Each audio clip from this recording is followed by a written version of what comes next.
안녕하세요, 속보입니다. 방금 전에 5월 FOMC 회의가 끝났는데요.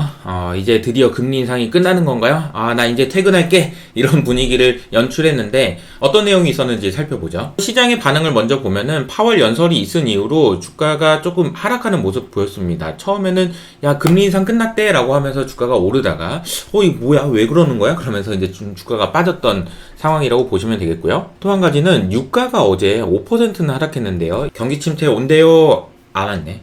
경기 침체 온대요. 안 왔네. 이러면서 양치기 소년 아니야 이거? 라는 이야기가 나왔었는데 이제는 진짜 오나봐요. 자, 그리고 6월 FOMC 회의죠. 이제 5월 FOMC 회의가 끝났으니까 당장 6월 달에는 금리 어떻게 할 거야? 라는 생각에 대해서 시장의 생각을 보니까요.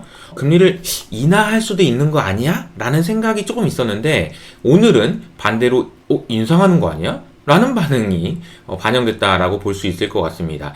그러니까 뉴스 헤드라인에서 보면은 금리 인상 종료됐다라는 이야기가 나왔지만 그 부분에 대해서는 이미 시장에서 알고 있었고 반영한 것은 좀 반대로 반영을 했다라는 것들 알 수 있죠. 성명서의 내용을 보면 너무 복잡하죠. 간단하게 제가 요약을 했습니다. 자, 네이버 프리미엄 컨텐츠에 보시면 제가 댓글에 달아놓을 테니까 보시고요. 금리 결정을 보시면은 일단 예상대로 금리를 25bp 인상했고요. 이 표현이 인상적이었는데요. 일부 추가 정책을 확고화한다. 그러니까 이제 금리를 더 올린다라는 문구가 생략되면서 자, 이제 연준이 다음 회의에서는 금리 인상을 중지할 수도 있다라는 것을 시사했습니다. 인플레이션에 대한 표현도 보면은 신용 조건, 그러니까 이제 SVB 은행 사태가 일어나고 은행이 대출을 안 해주면서 신용 상황이 안 좋아지는 것이 경기에 부정적인 영향을 주긴 하겠지만 인플레이션은 여전히 상승 중이며 그리고 인플레이션 위험에 대해서 계속 보고 있다 라는 표현을 썼습니다. 그러니까 이제 중립적인 의견이라고 보시면 될 것 같고요. 그리고 양적 긴축도 계속 할 거라는 의지를 표명했습니다. 투표가 만장일치였다라는 점도 좀 주목받았는데요. 최근에 시카고 연준의 굴수비 총재가 나 이거 금리 인상 그만하고 해야 될 것 같은데 라는 이야기를 너무 강하게 해가지고 이거 만장일치 아닌 거 아니야 라고 했는데 만장일치였다라는 점도 특징이었습니다. 앞서 말씀드린 대로 파란색 선이 어제였었고요. 이제 주황색이 오늘인데 6월 달에는 금리를 올리는 거 아니야 라는 생각을 아주 미묘하긴 하지만 시장의 생각은 FOMC 회의에 대해서 호기시한 거 아니야? 라는 생각을 조금 한 것 같습니다. 자, 그리고 나서 이제 파월 연설이 시작되는데 파월 연설에 대해서 이야기하기 전에 얼마 전에 나왔던 재밌는 논문이 있었습니다. 이 논문은 뭐냐면요. 성명서가 발표됐을 때 시장의 변동성이 이렇게 흔들리는데요. 옐런 장관은 시장의 변동성이 커지고 나서 기자회견을 시작하더라도 변동성이 커지지 않죠. 그런데 파월은 기자회견만 시작했다가 하면은 그냥 변동성이 더 커진다. 그러니까 이게 파월 입장에서는 이 논문이 굉장히 모욕적인 거죠. 야, 옐런 때는 안 그랬는데 너는 지금 말을 어떻게 하는 거냐? 기자회견을 왜 하는 거냐? 오히려 시장 변동성만 더 키우고 라는 이제 비판들이 있었고요. 또 한 가지는 이게 더 중요한데요. 성명서의 내용을 보고 시장이 처음에 금리가 올라야 되는 건가 보다 라고 해서 올랐다가 파월이 기자회견을 시작하면 금리가 오히려 빠졌다. 이거는 이제 굉장히 모욕적인 거죠. 옐런 장관이었을 때는 금리가 올라야 되는 성명서였으면 기자회견을 하더라도 계속 오른 상태가 유지가 됐었는데 파월 장관은 금리가 올라야 되는데도 쭈뼛쭈뼛하면서 금리가 오히려 내리는, 그러니까 주가가 빠져야 되는 건데 주가가 오르는 이런 현상들이 계속 반복됐다라는 비판들이 있었습니다.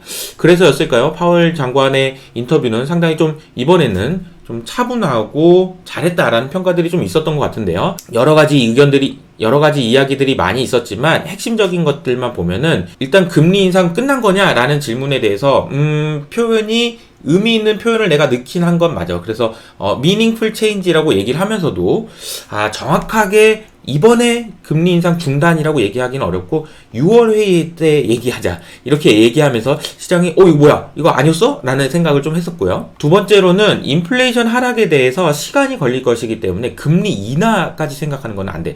아니 이건 아니야 라고 이야기를 하면서 시장이 이 시점부터 급락하기 시작했습니다. 파월이 의장이 얘기한 인플레이션 지표는 여기에 나온 것처럼 코어 서비스 인플레이션이라고 해서요. 식품과 에너지를 제외한 서비스 물가가 사실 최근에 물가가 낮아졌다라는 것과 비교했을 때 보면 2021년 당시와 비교해서도 전혀 내려오고 있지 않아서 이 부분이 좀 걱정된다라는 이야기를 했다라고 보시면 되겠죠. 그래서 금리 인하까지는 생각하지 마라 니네들이라고 이야기한 거죠. 또 한 가지 이제 부채 한도에 대한 이제 질문도 있었는데요. 부채 한도에 대해서는 파월 의장이 말도 꺼내지 마세요. 그런 이야기를 하는 것 자체가 문제입니다. 정치인들이 알아서 하겠죠. 이거 얼마나 심각한 문제지 정치인들이 설마 모르겠어요? 라는 이제 반응을 보였는데요.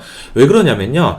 자, 이게 이제 미국 국채금리입니다. 그래서 1개월물, 3개월물, 6개월물, 9개월물, 1년물 금리인데요. 금리가 이 정도 수준에 있는 게 맞죠? 그런데 유독 부채 한도가 문제가 될 거라고 하는 그 기간 있잖아요. 앞으로 한 달에서 6달 사이에 이때는요, 이게 부도가 날 것 같은 거예요. 정말로 부도가 날 것 같나 봐요. 지금 한 달 있다가 진짜 부도가 날 것 같은지 채권 시장에서 정말 겁을 많이 먹고 있거든요. 그래서 설마 정치인들이 이거 모르진 않겠지. 이게 얼마나 겁을 먹고 있는지를 보여주고 있는 그림입니다. 제가 주말 동안에 라이브로 FOMC 프리뷰를 하면서 이런 비유를 했었죠. 연준에서 하고 있는 것은 물가 안정을 목표로 하고 있습니다. 이것은 서울대 가겠다라는 것과 비슷한 거죠. 그만큼 어려운 얘기라는 거고요. 그러면 금리 인상을 통해서 물가 안정을 하겠다라는 건데 이것은 12시까지 매일 열심히 계속 시험 볼 때까지 수능 볼 때까지 계속 공부하는 것을 의미한다라고 볼 수 있을 것 같습니다. 그런데 금리 인상을 계속 하다가 이제 금리 인상을 포기한다라는 얘기는 다시 말하면 이제부터는 12시까지 매일 공부하는 건 이제 난 더 이상은 못하겠어. 너 힘들어서 너무. 그리고 SVB 못 봤어? 이번에 또 은행 또 망했잖아. 나 더 이상은 금리 못 올려. 더 이상은 공부 안 할 거야. 나 이러다가 병원 가겠어. 이런 의미에 비유할 수 있다라는 거죠. 그래서 어제 나왔다는 것은 금리 인상 이제 거의 끝났습니다. 라고 이제 공식화했다라는 것이고요. 다시 말하면 이제 공부 안 할 거예요. 라고 얘기했다라는 거죠. 물론 공부를 열심히 안 하더라도 서울대에 갈 수도 있습니다. 그러나 확률적으로는 공부를 안 하면은 서울대를 못 갈 가능성이 있겠죠. 그래서 제가 어제 발견했던 포인트 중에 하나는 이런 거예요.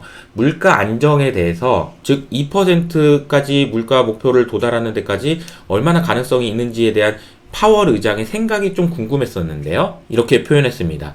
3% 인플레이션 정도 되면 고용과 안정이 비슷한 정도로 중요할 것 같다라는 표현을 했는데요.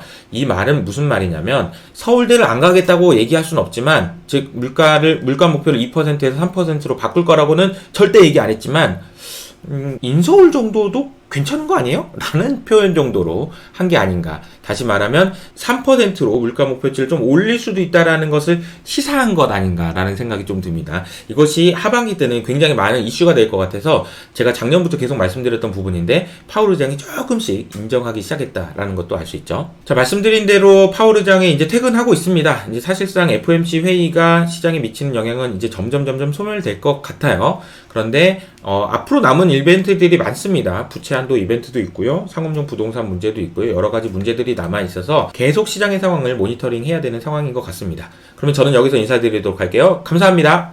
맞다. 한 가지만 더 말씀드릴게요. 어제 제가 열심히 쓴 책이 드디어 발간이 됐습니다. 12살 경제 놀이터라는 책인데요. 제가 이렇게 정말 저희 딸과 같이 이렇게 열심히 아주 쉽게 설명을 했거든요. 아주 쉬운 단어로 경제의 본질만 담아낸 친절한 경제 독학서라고 돼 있으니까요. 아이들이 봐도 좋고 여러분들이 보셔도 좋은 책이에요. 그리고 제일 좋은 거는 아이들과 여러분이 같이 읽으면서 토론하는 것이 제일 좋을 것 같습니다. 그럼 저는 여기서 인사드리도록 할게요. 감사합니다.